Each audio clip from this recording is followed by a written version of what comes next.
What's going on, everybody?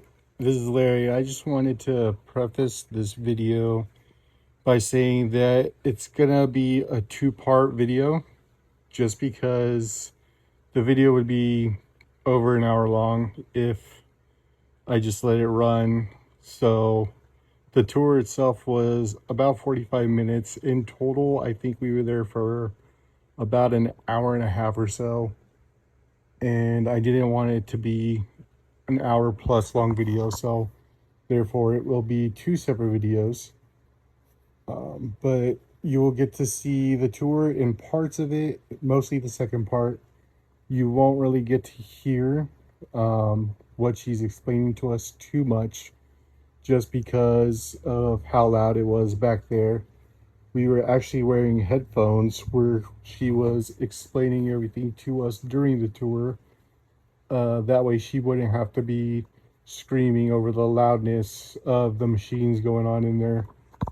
But you'll get to see everything that we saw from my point of view, and I'll try to play as much audio as I can. In this one, you'll get to hear the whole story that she told us in the beginning of the tour. So I hope you enjoy, and I hope you understand why it has to be cut into two different videos.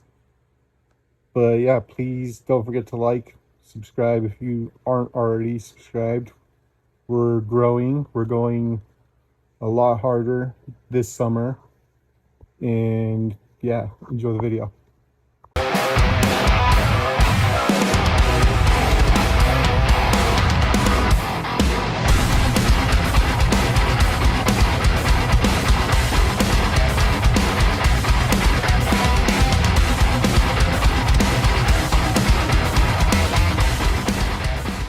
What up, y'all? We finally made it. Firestone Brewery.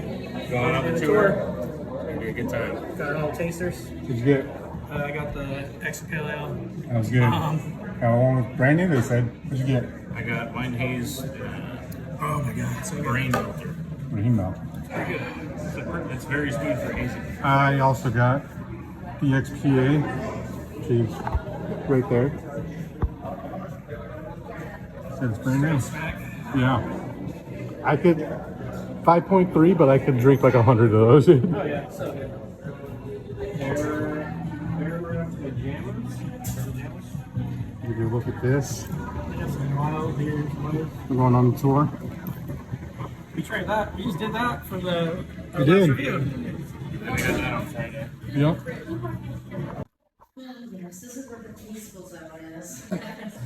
Welcome to Firestone. I'm April, and I've never been here before just to have beers, or maybe gone to the tap room. Yeah, cool. Is anybody celebrating anything? Life? Yeah. Exactly. And then, where are you guys from? San Francisco. All right. Where is it? Nice. Resident.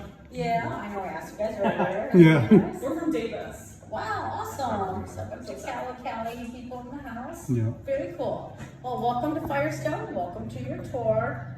Our beer story is the story of the lion and the bear, right? And the brewmaster, and then the main star of the show is the beer itself.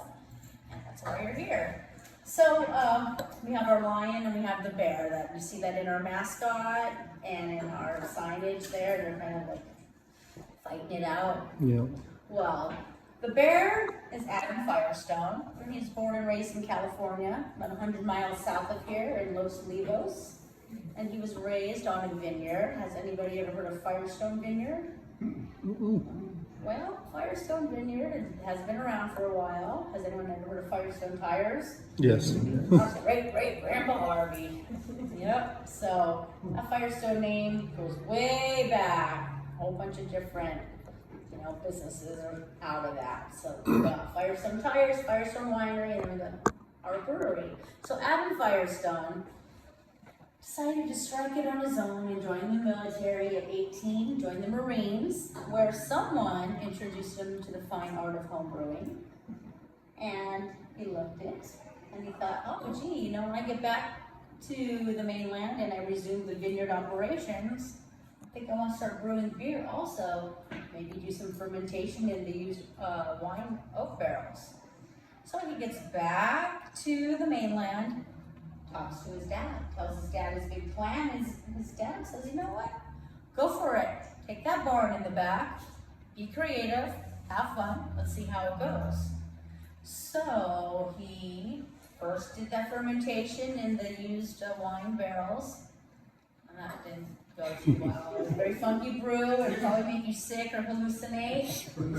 Depends, on how much you drink, I guess. But it just was not very good at all. Plus you have the unknown bacteria in there because those are breathable barrels. So we got some stainless steel fermentation vessels. Now he's making a drinkable beer. And he's offering the beer to his friends and his family who gained his trust, or he gained their trust and realized that we're not being poisoned by the undrinkable beer. But he was giving them the beer, and they really, really liked the beer. In fact, they liked it so much, they're lining up, kind of like, so, what do you got on deck? And what are you brewing next? And sign me up because I want more. So now he's got the confidence, thinking, okay, I'm brewing some pretty decent beer. They're drinking it. They're not acting like they like it. I want to open a brewery. This barn is only so big. So now he needs a business partner. So he's asking his friends and he's asking his family, but nobody was biting. Nobody, was in the position to go in on this business. But the lion was paying attention. So that's David Walker. And so you see it's the lion rampant, the English lion, and he's from England. And he says, I'll go in on this with you, but the only way I'm going to do this really is if the first beer we make is an English style ale. And that's the beer you're drinking right now. So it's called UDBA. And David Walker and Adam Firestone are brothers-in-law. So that's why they're in that stance, because they have these very heated conversations. But then it's always, it's always just solved with some beer. That's the big quest, big beer quest. And so, the UDBA, that's our only beer in our beer family that we do make in an oak barrel, fermentation, and that happens right across the street. You may or not be able to see through the window over there because there's a big old truck right there. But if you look through that window, you'll see the barrel system there. And that's called the Firestone Union system, and that's where all of the fermentation takes place for this beer. Make it in really, really small batches, so it's nothing that you can buy in the bottle or anything like that. So, hello? Hello? No. Okay. I'm busy. I'm busy right now. Anyway, so if you want me to take it home, you can take it home in a crowler or a growler, but it has a really nice oaky taste. And we don't use wine barrels, it's new American oak barrels. So rest assured, a funky brew for you, or for anybody else for that matter. So they're making this beer, they're selling it out of the tasting room at the winery, but now that barn's really getting small. And so they think, yeah, we should really open our brewery now. And so they have a building constructed in the city of Buellton, which again is 100 miles south of here, kind of near the Los Olivos Valley area. And as the building is getting built, they're filling out permits because, well, that goes hand in hand. And so he's filling out the permits, and some bad news came their way. And the bad news was this. The water department was going to deny their permit and pretty much said you can't use our water, we don't have the water supply that you're going to need for your brewery, and furthermore, we don't have the infrastructure in place to even handle the wastewater. So you can turn it into a tasting room, a tap room, whatever you want to call it, but you can't brew here. So that's what they did. In the meanwhile, they were on the hunt for a building. So in our timeline, it started in 1996, and so we're around in 1999. So what was happening in the mid-90s is there were so many delicious craft breweries that were being born and getting on the scene. And a lot of these craft breweries were getting a lot of traction, and so they were able to open a secondary location. And that happened right here on our lovely little Central Coast with Slow Brew. So Slow Brew was the first craft brewery in our area. They expanded up here to Castle, right here, and they started their brewery operations here. So this was their tap room. But business wasn't coming, the business wasn't there, and the bank was knocking. We want that building back, you're not paying off, we really want that brewery back. And so Adam and David got a call, hey, there's a brewery for sale up in Paso, you wanna come check it out? Oh, but it's 100 miles away, we wanted to be closer. Well, it has a 50-barrel brewing system and a bottling line, you sure you don't wanna come check it out? Say no more, they came up here and checked it out. And they were impressed and razzle-dazzled, and there was no way in the world that they were ever going to be able to hop on this type of opportunity where you have a whole brewery functioning, right, that they can just purchase. So they put in an offer, and of course it was accepted. So now they were moving in, and there was no sounds like brew house sounds at all. No pistons, no machinery, no nothing. But for the first few days, as they were moving stuff into the offices, they kept hearing like these, echoey kind of metal sounds, clangy sounds coming from the fermentation cellar, and they thought, we just bought a haunted building. Great. Well, they went downstairs to see what was really going on. They thought maybe, there's a person down there, obviously, an animal, maybe. So they went down there to see what all the ruckus was, and they caught a flash of a guy hiding behind a fermentation vessel. Unsuccessfully, of course, because they saw him and they said, hey, come on out, we see you, what are you doing here? What are you doing in our brewery, right? Said it like that, but maybe. And so the man came out from behind the fermentation vessel, and of course he was probably feeling super sheepish, and introduced himself and said, hey, I'm Matt Grindelson, and I was the brewer for Slow Brew, and when these guys left, they left yeast here, and they left beer here, and I've just been feeding the yeast, and I've been rolling the beer barrels that are here, and I don't mean any harm, and actually here, that's for you guys, take it. And so Adam and David were a little confused, like, okay, wow, you really are serious about your beer craft, sir, and coming in here to feed yeast. Okay. So they wanted to know more about him, of course, because they were very intrigued. And so Matt hails from the Midwest and is super smart and got a chemistry degree, and then became a hops chemist. So if you didn't know that exists, it exists.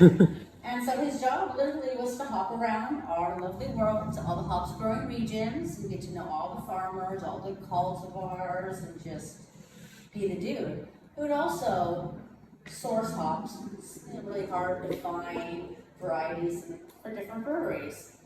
But this guy wanted to brew beer more than anything, and he hung up his scientific jacket, right? He hung up and put up his safety goggles away, and he got certified to be a brewer, which meant he had to put the safety goggles back on. He got certified to be a brewer and moved to Detroit, Michigan, where he was working at Stroh's. It's an old school American beer company, and he was working for them and studying under their lead brewmaster. And then he got tapped to work in Chicago at an up-and-coming brewery called Goose Island. Yeah, familiar with Goose Island. So they were the new kids on the block, and Matt started entering them in competitions. They were placing in these competitions, and now people are talking both about Matt and about Goose Island, but the sunny shores of California were beckoning to Matt, and he arrived here, got that job with Slow Brew, and then 8 months later, boom, they closed the door. He wasn't here for long at all. But right place, right time. The guys were like looking at each other, thinking the same thing. They offered him a job as the lead brewmaster, and here he is today, still our brewmaster and partner in the company, and he is a beer wizard. So if you ever see any of our imagery with the lion and the bear and then a wizard in there, the wizard is Matt. So we have a lot of different beers with the name Merlin in there. That's Matt. Oh, Erlen Merkin, and all kinds of stuff. right. Yep, so now they had their missing link, and honestly, they didn't know how to work the equipment. Matt knew how to work the equipment, so now it was like, oh, right, now we're really gonna have a brewery. So now they're in action, up and running, making the UDBA, and white labeling for Trader Joe's, and producing their beer. It's called Simpler Times. Y'all remember when it was Simpler Times? So This here, I'm just gonna go check it out. all right. Our 6 is here. They don't even get to know this information. They can learn about it later on. So now, they're chugging along, trying different beers out, seeing, throwing all the spaghetti to the wall, seeing what sticks. 2006, Beauty and Jack was born. That's our first IPA. Another with an English name, right? It's all right. And now they decided, we really got to thank this community that we moved into, because Paso has been way more than cool to us. The city's been really generous with the water. So now we owe it to these guys to brew this community something delicious. So that involved meeting up with the beekeepers, talk about community involvement. So all the beaks came out, and they got to try all the different honeys. So then they had to pick a honey, which it'd be hard if you're a honey snob like me. So they went through all the honeys and they picked a buckwheat honey. And they were gonna brew this local beer, and they were doing it right here in the tap room is where it was available. It was called the Local Honey Blonde. But people liked the Local Honey Blonde so much that they asked, hey, can you please bottle this beer for us? We really, really, really just want to bring it at home. Is that cool? Can you do that? To which we did. But we have the honey in the bottle, we're sprinkling the yeast, and it's capped. We have a secondary fermentation situation going on in here. The pressure's building and building, and the bottles were like more than popping, they were exploding. Glassy, beery mess in refrigerators. So then they said, well, that's not gonna work. Let's filter out some honey, bottle it. The taste wasn't there because you're taking out the sweetness. But Matt, the chemist, said, hey, I have an idea. I think I can save this recipe. If we get rid of the honey, let's switch the grain and use a white honey wheat and see how that goes. That grain is just as sweet as honey. So they did the switcheroo, and they had a test batch. And lo and behold, tasted the same. We couldn't tell. We couldn't even tell. So now they knew, all right, we're going to have a product that's shelf stable. Now we have to name it. But Matt said, oh, I came up with 2 of these recipes, and I'm literally saving the day with this, and I really want to name this beer. And the name that I have chosen, that I thought about and that I love, is called Matt Brindleson's Love Letter to the Central Coast. Not gonna happen. Because that's going to fit on the way there. Smooth and slick. The marketing probably had their own little fun time with that. And they said, no, Matt, I don't think so. We got a name, and we have a trademark, and we're just going to name this beer 805. And that is the story of how a legend was born. Yeah, it was in 2012. So people loved the beer, but it was only in our county, our area code. And so people were coming from far and from wide to come get the 805. But then you have the people with hustle in their hearts that saw an opportunity at black market beer sales, and so they were loading up on 6 packs of 805, going to wherever they live. Going on Craigslist, oh look at this market opportunity. I got 6 packs of black market beer for sale for $30 a pop. Say if you arrive, come and get it. They were selling. Word trickled on down to us here at Firestone, and then in 2013, we eliminated that by opening up the distribution statewide, and then the juice was really loose. Now here we are, 11 years later. Yeah, the juice was loose for sure. And 11 years later, we're in 22 states and growing, and we're in Italy and we're in Japan. Yeah, so that's pretty big deal stuff. 805 is growing really, really quick. So does anyone have any questions?